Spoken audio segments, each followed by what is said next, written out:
সম্মানিত তাওহীদের জনতা কেমন আছেন?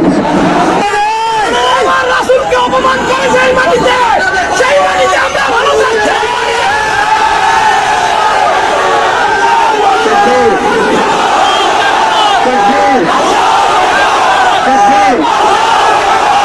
بسم الله الرحمن الرحيم الحمد لله نحمده ونصلي على رسوله الكريم أما بعد সম্মানিত তাওহীদের জনতা আপনারা সকলে জানেন যে আমরা কোন দেশে এখানে একত্রিত হয়েছে। আল্লাহ রাব্বুল আলামিনের দরবারে আমরা লাখো কোটি শুকরিয়া জ্ঞাপন করছি যে আল্লাহ রাব্বুল আলামিন আমাদেরকে আরো একবার শাপলা চত্বরে আসার তৌফিক দিয়েছেন। এই শাপলা বাংলাদেশকে ঈমান এবং কুফরের মেরুকরণে বিভক্ত করে ফেলেছে। এই শাপলা বাংলাদেশকে তাওহীদ এবং শিরকের মেরুকরণে বিভক্ত করে ফেলেছে। গত জুমার দিন আমরা এখানে ছিলাম, আমরা কে দাবি উত্থাপন করেছি সেটা আমাদের প্রশাসন সরকার খুব ভালো করে জানেন, কিন্তু বিগত 7 দিনে আমরা এর বিরুদ্ধে কোনো রকম ব্যবস্থা গ্রহণ করতে দেখি নাই। আমরা এখানে তথাকথিত কোনো গণতান্ত্রিক আন্দোলন করতে আসি নাই। আমরা এখানে কোনো ইলেকশন করতে আসি নাই। আমরা এখানে নতুন কোনো রাজনৈতিক দল ঘোষণা করতে আসি নাই। আমরা এখানে কোনো রাজনৈতিক দলের নেতৃত্ব করতে আসি নাই। আমরা যারা এখানে হাজির হয়েছি একমাত্র আল্লাহ এবং তার রাসূলের মহব্বতে হাজির হয়েছি। আমরা যারা এখানে হাজির হয়েছি শুধুমাত্র এক আল্লাহ এবং তার রাসূলের প্রেমে হাজির হয়েছে। আমরা বাংলাদেশের মধ্যে খেয়াল করে দেখছি অভ্যুত্থান হচ্ছে, সংবিধান সংস্কার হচ্ছে, নতুন রাজনৈতিক দল গঠন হচ্ছে, ইন্টারনাল অনেক মিটিং হচ্ছে, অনেক মিছিল হচ্ছে, পলিসি মেকিং হচ্ছে এবং আমরা দেখছি নির্বাচনের প্রস্তুতি চলছে। কিন্তু 16 কোটি বাঙালির 16 কোটি মুসলিম দেশের 16 কোটি মুসলিম জনতার এই বাংলার মাটিতে সাতমে রাসূলের বিচারের কোনো ব্যবস্থা গ্রহণ করা হচ্ছে। তার মানে কি আমরা ধরে নিব যে সাতমে রাসূল এই ইস্যুটি এবং মুরতাদ এই ইস্যুটি, ব্লাসফেমি এই ইস্যুটি আপনাদের কাছে রাজনীতি, অর্থনীতি, সংস্কৃতির চাইতে গৌণ বিষয়? আমরা কি ধরে নিব রাসূলুল্লাহ সাল্লাল্লাহু আলাইহি ওয়াসাল্লামের শানের খেলাফ কথা বলা, তার বিরুদ্ধে বক্তব্য দেওয়া, লিখনি স্থাপন করা এবং তার বিরুদ্ধে অবস্থান নেওয়া, এটা আপনাদের রাজনীতি, অর্থনীতি, শিক্ষা, সংস্কৃতির চেয়ে বেশি গুরুত্বপূর্ণ? যদি আপনারা প্রচার করতে চান এবং এটা প্রমাণ করতে চান তাহলে বাংলার তাওহীদের জনতা কিন্তু চুপ করে বসে থাকবে না।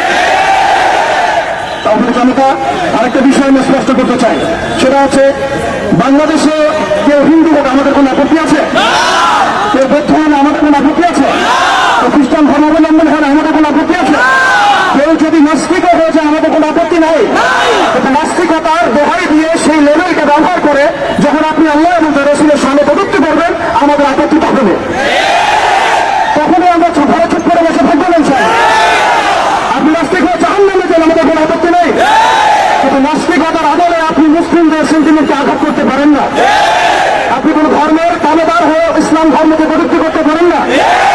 আপনি ইসলাম ধর্মের এবং তাওহীদের জনতার সেন্টিমেন্টে আঘাত করতে পারেন না। আমরা নবী সাল্লাল্লাহু আলাইহি ওয়াসাল্লামের স্পষ্ট হাদিস শুনিয়েছিলাম, আপনাদের সবার মনে আছে, মান সাব্বা নাবিয়্যান ফাকফুরু, মান সাব্বা নাবিয়্যান ফাকফুরু।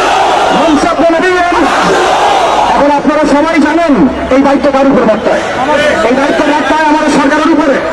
সরকার মুসলিম হোক, অমুসলিম হোক, ইন্টারভিউ হোক অথবা দলীয় সরকার হোক, যে কোনো সরকারি হোক না কেন, তার উপরে দায়িত্ব বর্তায় তারা যেন সাতমে রাসূলের বিচার করেন, তারা যেন আল্লাহ তৌহিদের বিচার করেন, তারা যেন ইসলাম বিদ্বেষীদের বিচার করেন এবং ইসলাম ফোবিয়া যারা ছড়া তাদের বিচার করেন। এখন পর্যন্ত আমরা তাদেরকে মামলা নিতে পর্যন্ত দেখি নাই। আমাদের ভাইয়েরা খেলায় ঘুরেছেন, মামলা নেওয়া হয় নাই। এই তথাকথিত গণতান্ত্রিক আইনে এবং এই তাগুতি সিস্টেমের মারপ্যাচে সাতমে রাসূলের মতো স্পষ্টভাবে ইস্যুতে মামলা দেওয়া হচ্ছে না। তাহলে কি আমরা এটা প্রমাণ করছি আপনারা তাহলে যে তাগুতি বিধান কখনোই সামনে ইনসাফ কায়েম করতে পারে না? আপনারা নিজেরাই প্রমাণ করেছেন যে তাগুতি বিধান এবং মানবরচিত সংবিধানগুলো, আইনগুলো কখনো মুসলিমদের সেন্টিমেন্টের পক্ষে আসতে পারে না। কখনো সাতমে রাসূলের পর্যন্ত বিচার করতে পারে না, আল্লাহ তৌহিদের বিচার করতে পারে না, আর ইসলাম বিদ্বেষীদের কোনো বিচার করতে পারে না। আপনারা পারেন শুধু দুটো কাজ করতে, এক পশ্চিমাদের তাবেদারি করতে এবং দুই ভারতীয়দের তাবেদারি করতে এবং তাদের অভ্যন্তরীণ দালালদের তাবেদারি করতে।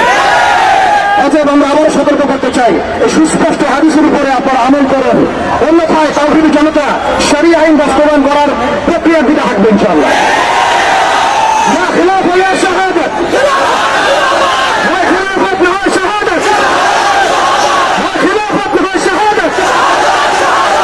সম্মানিত তাওহীদি জনতা, আমি অল্প কথা শেষ করবো। আমরা তাওহীদি সিস্টেমের কাছে আপনার করতে আসি না, নাই, বরং আমরা অধিকার পেশ করতে এসেছি। এটা আমাদের কোনো দাবি না, বরং মৌলিক অধিকার। আমরা এখানে বিগত সময়ে রাখাল রাহা এবং তার দর্শকদের ব্যাপারে ব্যবস্থা নেওয়ার জন্য এখানে এসেছিলাম, এই দাবি উত্থাপন করার জন্য এসেছিলাম, কিন্তু আমরা এর কোনো বাস্তব প্রতিফলন দেখি নাই।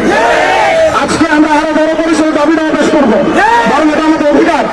সেটা হচ্ছে শুধু রাখাল রাহা নয়, বরং যত প্রকার সকল রসুল আছে, যত প্রকার আল্লাহ দলি আছে, ইসলাম বিদ্বেষী আছে, প্রশাসনের মধ্যে হোক, আমলাতন্ত্রের মধ্যে হোক, এমপি মন্ত্রীর মধ্যে হোক, জনগণের মধ্যে হোক, ভোটারদের মধ্যে হোক, যে কোনো শ্রেণীপেশার মধ্যে হোক না কেন, তাদের সবার বিচার বাংলার মধ্যে করতে হবে।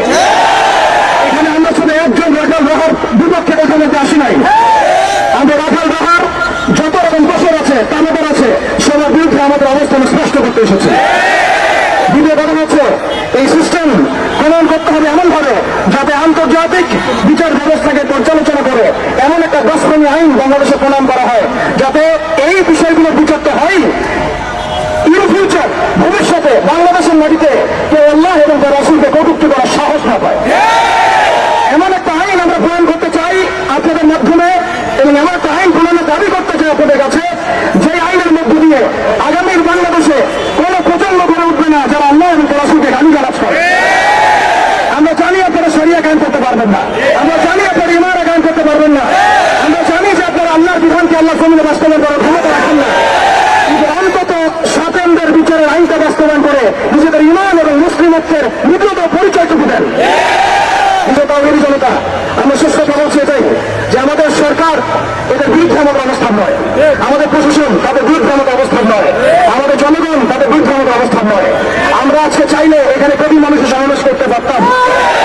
আমরা ওয়ার্ল্ড অ্যাফেয়ার্স বুঝি, আমরা জিও পলিটিক্স বুঝি, আমরা দেশের অভ্যন্তরীণ বিশৃঙ্খলাগুলো